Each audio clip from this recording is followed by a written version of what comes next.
Que mundo de ponta cabeça que nós estamos vivendo, viu? Depois eu vou mostrar para vocês o que eu estava vendo aqui enquanto eu estava aguardando para entrar. Mas vamos lá, o que eu posso ser útil, primeiramente? Ele sobrevive ou não sobrevive na cadeia, Plínio Teodoro? Ah, gente, olha, ontem eu acompanhei essa entrevista que o Bolsonaro deu, e é interessante que o entrevistador ali é um representante nato do PIG, né? O Josias de Souza, um detrator histórico do Lula, né? E é interessante como é que o Bolsonaro estava tentando se colocar como um pacificador, assim, ele se colocando ali de uma forma quase como um gentleman, muitas vezes, mas ele não aguenta. Olha, é assim, demonstrou muito. Primeiro, assim, vou falar da primeira parte da entrevista, que eu acho que é interessante, que ele foi indagado diversas vezes sobre a questão do golpe. E a ladainha se repete, né, sobre a tentativa de golpe. Foi interessante, porque o Josias é um jornalista alinhado aos interesses da mídia liberal, mas é uma pessoa muito informada. Então, por diversas vezes, ele encurralou o Bolsonaro ali, perguntando, tá, mas por que se tramava que o Bolsonaro insistia na tese dele de que ele estava discutindo soluções constitucionais? Mas o José perguntava assim, mas por que você estava, depois de uma eleição, depois de ver relatórios que não acusavam fraude no processo eleitoral, e depois da derrota, por que você continuava buscando subterfúgios para romper, né, a democracia? Ele se enrolava, gente, de uma tal maneira, gaguejava, só que assim, se segurando para falar baixo.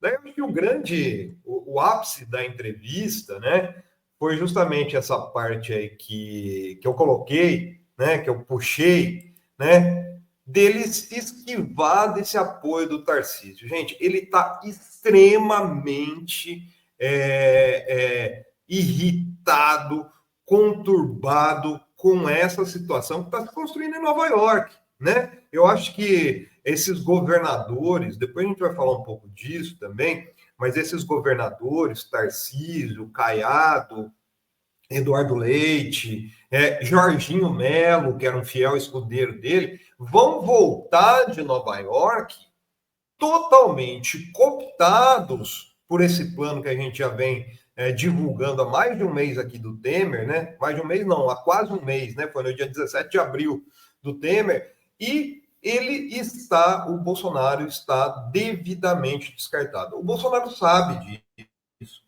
Ontem, tanto que assim, ele tem procurado espaço na mídia liberal e de uma forma muito diferente do que ele fazia antes, atacando, gritando, né? Muito diferente, porque ele precisa colocar a voz dele. Inclusive, ele falou dessa questão do Temer, né? Da união da direita sem ele, e você vê que ele está sentindo realmente essa traição do Tarcísio. Gente, é fato. O Tarcísio ontem, existe um evento que essa semana é a semana toda de eventos lá. Teve um regabof ontem, é isso que eu estava falando, da Forbes Brasil, um regabof lá em Nova York, chique, aquele tipo que as pessoas adoram colocar no Instagram, né?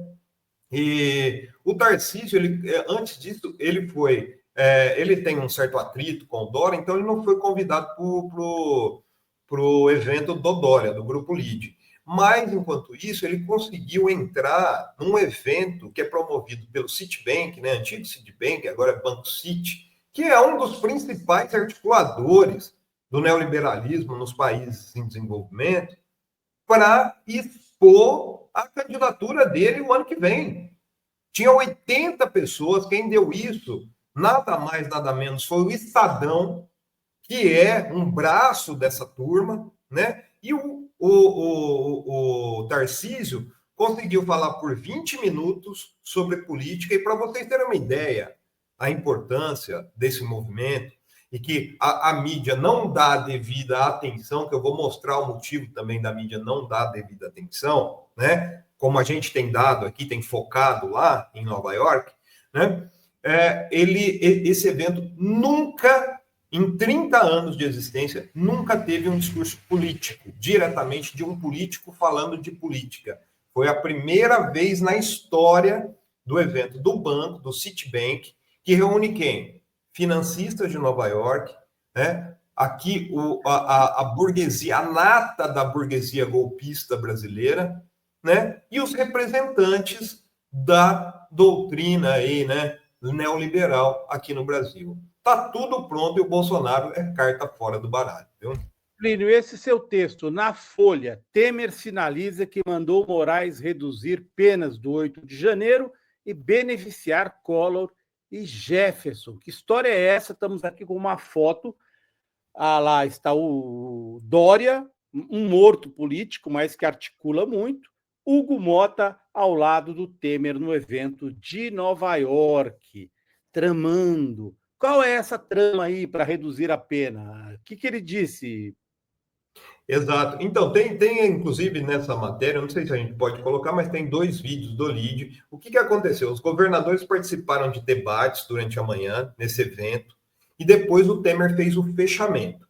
Daí, hoje, saiu uma entrevista do Temer na Folha, né? E essa entrevista na Folha, eu acho que é importante a gente colocar aqui, né? Ainda mais eu puxo essa chamada de Folha no título, né?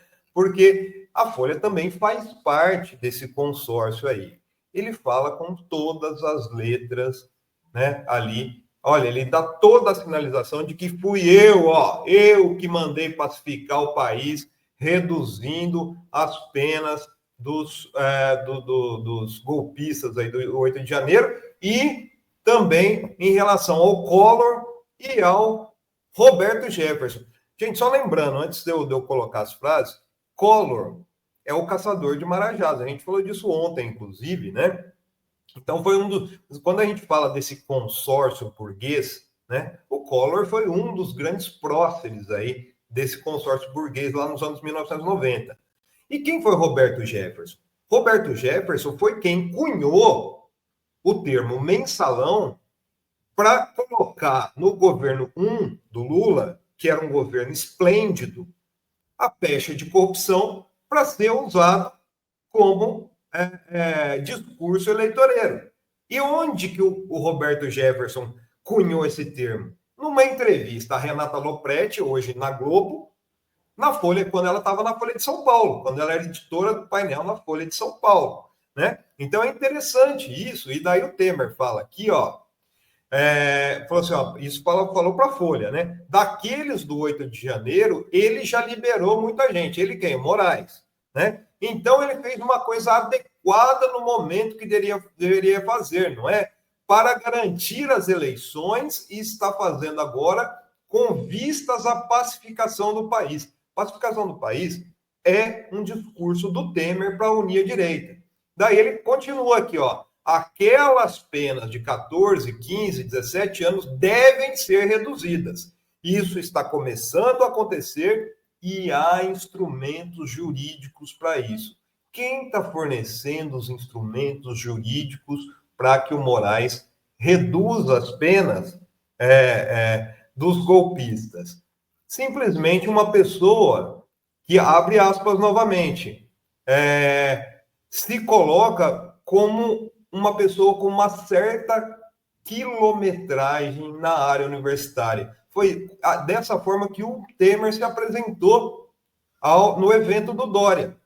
E é interessante porque assim, a gente pega a matéria da Folha, não faz relação ao discurso do Temer no evento.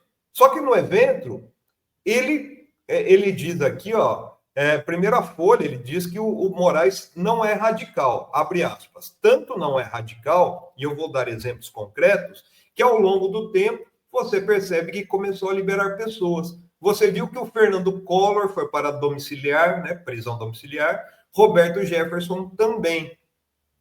Só que qual foi o discurso do Temer no evento do Dória, onde estava Caiado, onde estava o vice do Zema, onde estava o representantes do governo de São Paulo, o Tarcísio não foi porque é desafeto, mas estava o Eduardo Leite, né?